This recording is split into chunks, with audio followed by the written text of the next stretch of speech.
Mesdames et messieurs, heureux de vous savoir nombreux en train de suivre Canal Congo Télévision et bienvenue à cette grande édition du journal. 35e session de l'Assemblée générale de l'Union africaine. Le président de la République, Félix Antoine Tshisekedi Tshilombo, a cédé ce samedi 5 février 2022 le bâton de commandement au Sénégalais Macky Sall. Ce dernier l'a plébiscité champion de la masculinité positive. Suivez. La nouvelle mandature de l'Union africaine, désormais assumée par le Sénégalais Macky Sall, est placée sous les thèmes renforcer la résilience en nutrition sur le continent africain, accélérer le capital humain, le développement social et économique. Macky Sall a reçu ce 5 février du président sortant de l'Union africaine, Félix Tshisekedi Tshilombo, le bâton des commandements à l'occasion de la 35e Assemblée générale de l'Union africaine. Félix Antoine Tshisekedi Tshilombo a remis à Macky Sall les attributs de sa présidence pour l'exercice 2022-2023, soulignant l'une des grandes réussites de sa mandature, en l'occurrence la création du Grand Prix panafricain de littérature en attribuant séance tenante les prix de la première lauréate et Madame Oswald Laureate d'origine camerounaise. Pour sa part, le nouveau président de l'Union africaine, Macky Sall, d'adresser de mots de remerciement à son prédécesseur pour l'œuvre accomplie et a demandé à la plénière de le plébisciter champion de la masculinité positive pour souligner son engagement sans faille en faveur de la lutte qu'il mène contre les violences faites aux femmes et aux filles sur les acclamations de toute l'Assemblée. Notez que le président de la République démocratique du Congo a terminé son mandat dédié à la culture et au patrimoine africain, ce qui ne l'a pas empêché durant celui-ci de se consacrer aux autres dossiers chauds du moment, liés notamment à la santé, Covid-19 oblige, aux conflits sur le continent, au climat, à la promotion du genre, de la jeunesse, à la culture proprement dite, ainsi qu'aux questions économiques et sécuritaires. Au chapitre de réaction, Norbert Yamba, l'analyste politique et cadre de l'UDPS, se félicite de la réussite totale du chef de l'État, Félix Antoine Tshisekedi Tshilombo, de son mandat de 12 mois à la tête de l'Union africaine. Il est interrogé par Dedi Mujinga. Coup de chapeau, à peine entré, à peine été responsabilisé. En peine trouver plusieurs problèmes à la fois. Vous avez été à la hauteur du travail qui vous a été donné parce que c'est pas si facile de faire entendre les Africains. Ils sont divisés chacun selon son obédience internationale, etc. Mais vous avez quand même réussi à construire une dynamique de paix, etc. Un coup de chapeau parce que vous êtes à la fin. Une année, ça ne suffit pas pour un continent problématique par excellence. Cependant, ce président, même tout en étant dehors, il y a quand même un certain nombre de défis. Le premier défi pour nous, c'est préparer les États-Unis d'Afrique. C'est le sel sali. On ne doit pas fonctionner comme des petites boutiques destinées à des gens. Deuxième chose, Monsieur le Président, il va falloir que nous ayons une monnaie commune pour que nous circulons facilement en Afrique. On doit arrêter cette histoire de visa. Il faut qu'on ait une société d'aviation. Il faut qu'on ait le même passeport, Monsieur le Président. Il faut qu'on donne aux afro-descendants, ceux qui sont dans les Caraïbes, ceux qui sont aux États-Unis, etc. Des passeports gratuits, qu'on leur donne des nationalités gratuites pour qu'ensemble, avec l'intelligence, les différentes expériences cumulées qu'ils ont découvertes là-bas, qu'on vienne travailler ensemble pour qu'on puisse relever les défis. Si l'Afrique ne va pas dans cette direction, si l'Afrique ne pousse pas véritablement de grandes innovations pour la restauration de notre spiritualité authentique, de notre génie propre, de notre technologie, de notre éducation qui change, notre système politique qui change, on attendra longtemps. Et vous avez la responsabilité par rapport au temps qui vous reste d'influencer et vous avez les capacités de le faire pour qu'on pose ne serait-ce que le premier jalon et le premier jalon a toujours été le plus long. Face à la presse, c'est samedi 5 février 2022. Le ministre de la Santé publique, Hygiène et Prévention, le docteur Jean-Jacques Mbongani, a sensibilisé, sinon outillé les professionnels de médias sur les éléments nécessaires susceptibles d'amener la population à se faire vacciner contre la Covid-19 pour se protéger et protéger les autres. Suivez. Mobiliser la population en vue d'accepter volontiers de se faire vacciner pour se protéger et protéger les autres contre la pandémie de Covid-19 qui ne cesse de décimer les vies à travers le monde. Telle est l'essence de la rencontre qui a réuni ce samedi 5 février 2022 le ministre de la Santé publique, Hygiène et Prévention, Dr Jean-Jacques Mbongani, et les professionnels de médias. Il était donc question pour le numéro 1 congolais de la santé d'outiller les professionnels des médias des éléments nécessaires susceptibles d'amener la population à se faire vacciner. Comme vous le savez tous, la République démocratique du Congo est confrontée depuis le mois de décembre 2021 à la 4e vague de la pandémie Covid-19 qui évolue rapidement à travers le monde et s'accompagne de l'émergence de nouveaux variants. Cependant, grâce à une prise en charge responsable et appropriée, le ministère de la Santé aura tout fait pour maîtriser la situation et limiter les dégâts.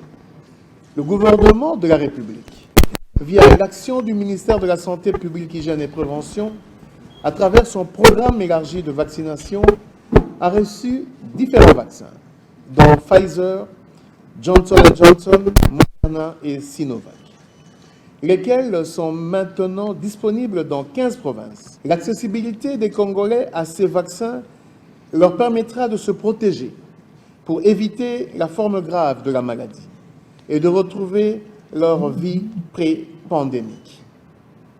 Ouverte à toute personne âgée de 18 ans et plus, en ce y compris les personnes âgées de 12 ans, avec consentement des parents, cette vaccination cible plus de 50 millions de personnes d'ici 2023. C'est dans ce cadre que j'ai voulu vous convier à cette conférence de presse en vue non seulement de vous mobiliser en tant que quatrième pouvoir, mais aussi à vous outiller des éléments nécessaires à même de vous permettre de mobiliser la population à travers vos différents médias, afin d'accepter de se faire vacciner pour se protéger et protéger les autres contre la pandémie Covid-19 dans notre pays. Ainsi, vous pourriez emmener la population à comprendre qu'en plus de l'observance des mesures barrières, la vaccination reste le moyen le plus efficace pour combattre la Covid-19. Notez qu'en période du 10 mars 2020 au 3 février 2022, 85 685 cas de Covid-19 ont été confirmés, dont 1310 décès, d'où la nécessité à tout un chacun de se faire vacciner. Élection des gouverneurs des provinces. La CENI met les bouchées doubles au sujet des préparatifs. C'est dans ces cadres que les rapporteurs adjoints de la centrale électorale, Raoul Moindo, a procédé ce samedi 5 février 2022 au lancement de la formation de membres du bureau des réceptions et traitement des candidatures et c'est du bureau d'accréditation pour l'élection de gouverneurs et vice-gouverneurs des provinces. Nous dit Nadine Tchotchugombo dans ses reportages. 2 jours seulement après la présentation du calendrier de l'élection de gouverneurs et vice-gouverneurs par le président de la Commission électorale nationale indépendante, la centrale électorale met les bouchées doubles au sujet des préparatifs qui ont démarré pour ce scrutin prévu le 6 avril prochain. C'est dans ces cadres que le rapporteur adjoint de la centrale électorale, Paul Moindo, a procédé ce samedi 5 février 2022 au lancement de la formation des membres de bureaux de réception et traitement des candidatures et ceux de bureaux d'accréditation pour l'élection de gouverneurs et vice-gouverneur des provinces. Paul Moindo a dans son allocution rappelé aux participants les contextes dans lesquels des élections doivent être organisées. Il a encouragé ces hommes et femmes à bien capitaliser les matières qui leur seront données afin de permettre au bureau d'organiser un scrutin crédible. Le lancement de cette formation est intervenu en présence du secrétaire national exécutif de la CENI, Toto Mabikou. Ce dernier a de son côté interpellé les personnes qui seront formées sur les responsabilités qui sont énormes. Il les a invités à être assidus durant la formation. Il a par ailleurs exhorté l'assistance à mieux intérioriser la nouvelle vision du bureau. C'est en fait avec vous que va démarrer cette vision qui devra aboutir à l'organisation de l'élection des gouverneurs et vice-gouverneurs dans les 12 provinces. Vous êtes des formateurs attitrés.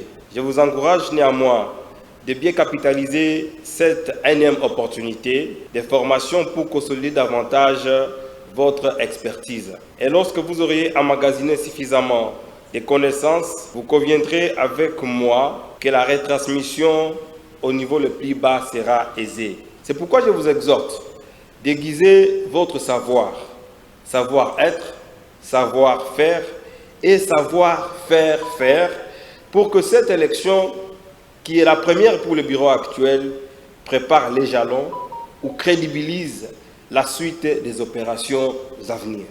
Et avec l'espoir que Dieu va conduire notre formation tout au long de ces 2 jours, je déclare ouverte cette session de formation et que Dieu bénisse chacun d'entre vous. Notez que la secrétaire exécutive adjointe a aussi rehaussé dès à présent cette cérémonie. C'est par une photo de famille que cette activité s'est clôturée. Le secrétaire exécutif national de la Commission électorale nationale indépendante au Katanga a reçu ce samedi les étudiants de premier graduat en droit de l'université de protestante de Lubumbashi pour une visite guidée dans le cadre de leur cours des sciences politiques. Suivez cet élément de Gisèle Olivier Toko. Conduite par le professeur Ken Diboué, la visite guidée de ces étudiants de premier graduat en droit de l'université protestante de Lubumbashi, ici au secrétariat exécutif provincial de la CENI au Katanga, s'inscrit dans le cadre de cours de sciences politiques. Les étudiants ont émis le souhait de s'imprégner de la pratique électorale dont la théorie leur a été enseignée pendant les cours. En effet, dans son introduction, le professeur Ken Diboué a remercié le CEP pour la disponibilité et surtout pour la volonté de contribuer à la formation de la jeunesse. De son côté, Madame Mimi Fabienne Mukulumoya a présenté la CENI en se fondant notamment sur la loi portant organisation et fonctionnement de la centrale électorale, tout en précisant que les élections constituent le primat du citoyen dans toute démocratie. Elle a passé en revue les missions, les attributions, la composition et le statut de membres, la structure organique et administrative. Par ailleurs, elle a donné un bref état d'avancement du processus électoral en référence à la feuille de route récemment publiée. La feuille de route, c'est un document synthèse qui donne la philosophie générale, la vision et même la politique qui va être utilisée par rapport au cycle électoral. C'est ce qu'on vous a présenté, c'est pour ne pas entrer dans les détails. Ça peut donner un petit calendrier par rapport aux dates. Et si vous avez suivi les informations, la feuille de route a repris les activités, les grandes activités dans le temps. Le calendrier, par contre, c'est un document qui donne les détails du cycle électoral. Et dans leurs interventions, les collègues du CEP, notamment Rex Radjabou, chargé de formation, recrutement et scrutin, Dani Ilunga, chargé de la logistique, et Robert Kakwanda, chargé de l'éducation civique et sensibilisation, ont défilé à tour de rôle pour partager leur expérience, chacun dans le domaine qui le concerne. Les échanges ont été très riches et ont tourné autour des questions d'approfondissement de la matière et des précisions. À savoir, qu'est-ce qu'on fait pour crédibiliser la CENI? Qu'est-ce que les agents font quand il n'y a pas d'élection? La différence entre une feuille de route et un calendrier électoral? Que faire en cas de refus d'accès dans le BVD de témoins? Comment contester le résultat? Telles sont les questions posées par ces étudiants en droit. À la fin de cette séance qui a duré 2h30 minutes, soit de 10h à 12h30, le professeur Kendi Boué a remercié l'équipe du CEP pour des informations très pertinentes qui constituent un complément à son cours. Rendons-nous à présent à Beni. Nous sommes là dans la province du Nord Kivu où un engin explosif a éclaté en plein jour. C'est samedi 5 février 2022 près de l'état-major de la police nationale congolaise à quelques mètres du marché des Kilokwa en commune des Bagalou. Suivez cet élément de Gisèle Etoko qui a joint aussi notre correspondant sur place Gina Ivoa. C'est sur la voie publique, à côté de l'état-major de la police nationale congolaise de Beni, qu'une bombe artisanale a explosé ce samedi. Gina Ivoa est notre correspondant sur place. Aujourd'hui, à Beni, samedi, ici, dans le week-end, dans la mi-journée, une bombe s'est explosée dans le petit marché. Appelé Mayango, c'était à côté du bureau du parquet civil de Beni. Dans ces marchés, beaucoup d'engouement de mamans, des enfants de vie, toutes sortes, et on dénombre des gens 4 blessés graves et 2 autres blessés légèrement. Et cette bombe est d'origine inconnue, mais c'est une bombe artisanale qui serait également l'œuvre des ennemis de la paix qui équipent la région, les DF Nalou. Et tout de suite là, les enquêtes se poursuivent pour en dénicher beaucoup plus d'autres informations. Une autre a été aussi désinstallée sur place parce que étaient à 2 et celle-là n'était pas encore en explosion. Et que donc beaucoup plus de suite dans les informations prochaines. Une situation à la base de la paralysie des activités dans les quartiers résidentiels et aux alentours des marchés Kilokwa et Mayango, où des groupuscules de gens étaient signalés par-ci. Tout à fait autre chose. À présent, pose de la première pierre pour la construction du port en eau profonde de Banana. Des réactions continuent de tomber. Joseph Mabanga, porte-parole de la cohésion provinciale, le notable issu de 366 groupes du Congo central, s'interroge notamment sur les déplacements du camp militaire de la force navale et sur les dispositifs d'engins. Il est ici au micro de Gisèle Oliveto. Au sujet de la pose de la première pierre de construction du port en eau profonde de Banana, Joseph Mabanga, porte-parole de la cohésion provinciale de notables issus des 366 groupements, note 3 bémols. Nous avons 3 interrogations. En pareille circonstance, nous devions déjà avoir vécu la délocalisation du village Levo, où il y a plusieurs habitants autochtones qui devaient être indemnisés. Nous voulions savoir à quand cela va se faire. Parce que ça devait se faire avant de 2, les grands camps de Banana de la force navale devaient être délocalisés de nos militaires. De 3, nous n'avons vu aucun engin de la société qui doit construire. Ça sont des choses qui précèdent la pose de la première pierre. Alors, nous sommes indignés et nous croyons que c'est une distraction. Dans le but de disser les Congo, en particulier les Congolais en général, pour qu'on puisse construire le pont route rail pour tiller les Congo central. C'est ainsi que nous demandons au président Félix de demander à son gouvernement de nous donner les réponses sur ces 3 interrogations. À quand la délocalisation des habitants du village Levo, qui devait se faire avant? À quand la délocalisation du camp Banana? Et quand est-ce que les engins vont arriver? Et donc, si nous n'avons pas de réponse, eh bien nous allons nous assumer en tant que peuple. Parce qu'il est nullement question que la souveraineté nationale soit aliénée au profit du Congo-Brazzaville.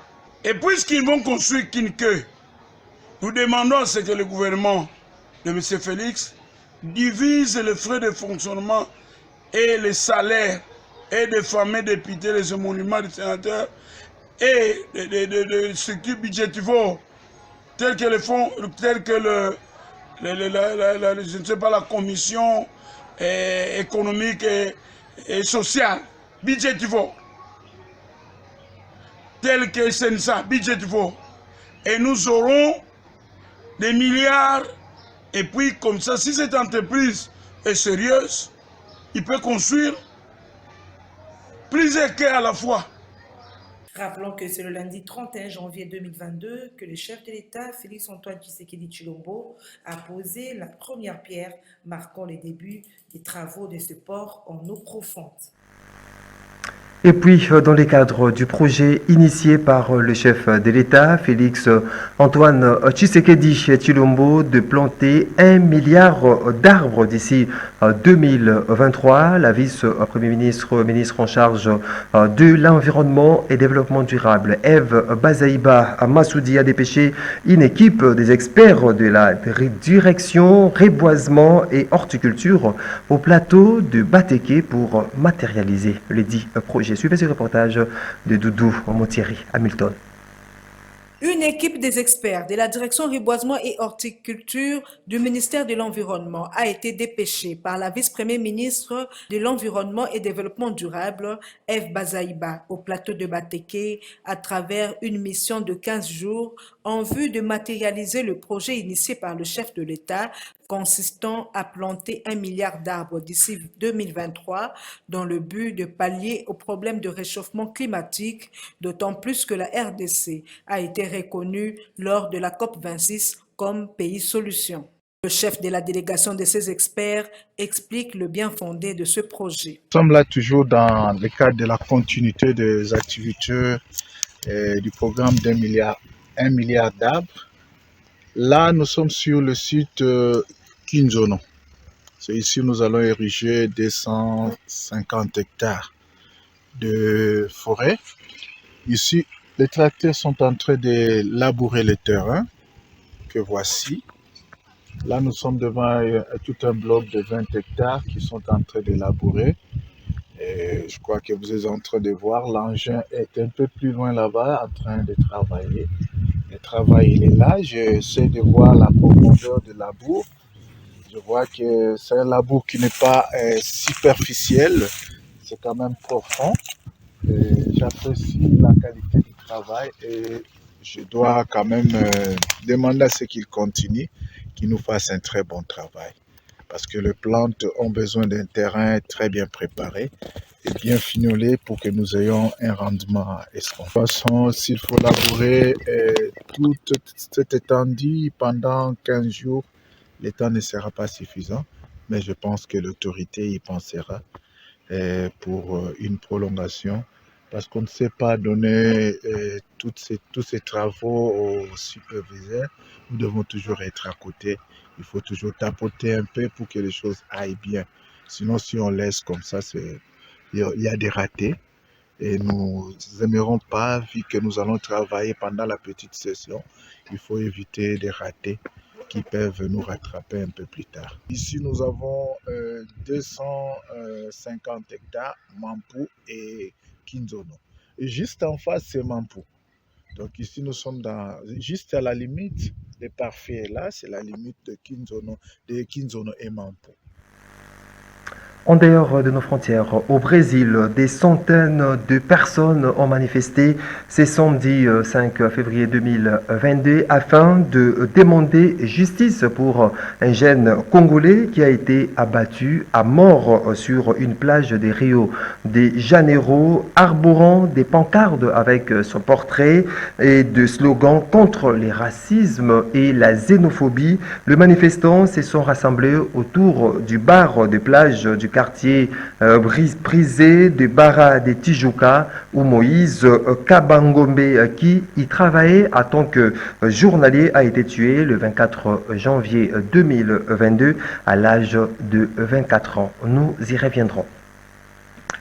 Et puis, ces cris de détresse des orphelins du centre d'hébergement des enfants démunis en Djili, quartier 8, ils passent la nuit à la Belle Étoile, car le bienfaiteur qui leur avait donné la parcelle l'a récupérée pour d'autres fins. Ils en appellent au soutien de personnes de bonne volonté pour trouver un endroit où passer la nuit. Reportage de Guillaume Lungu rendu ici par Gisèle Oliveto.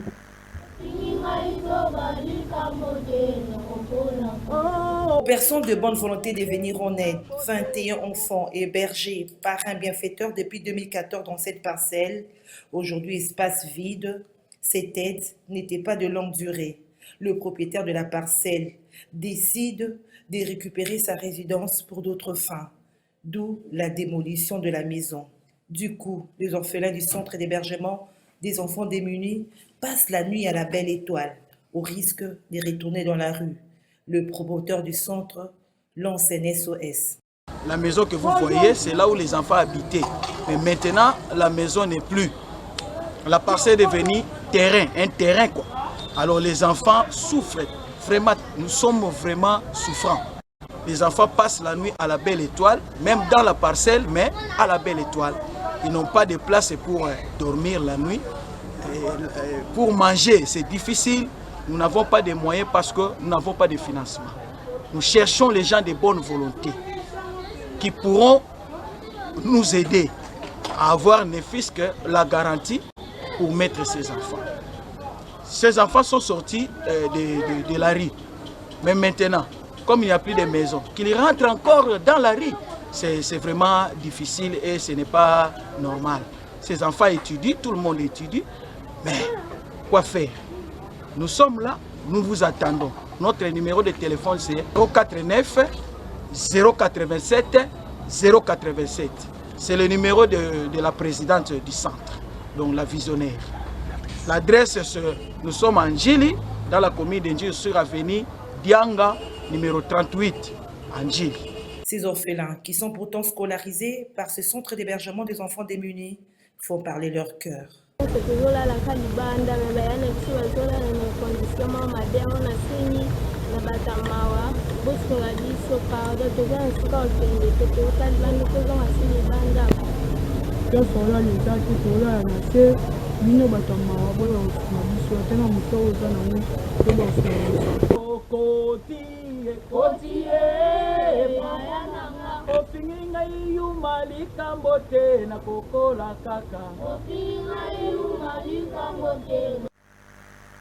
Voilà qui met complètement fin à cette édition du journal. Mesdames et messieurs, merci à vous de l'avoir suivi.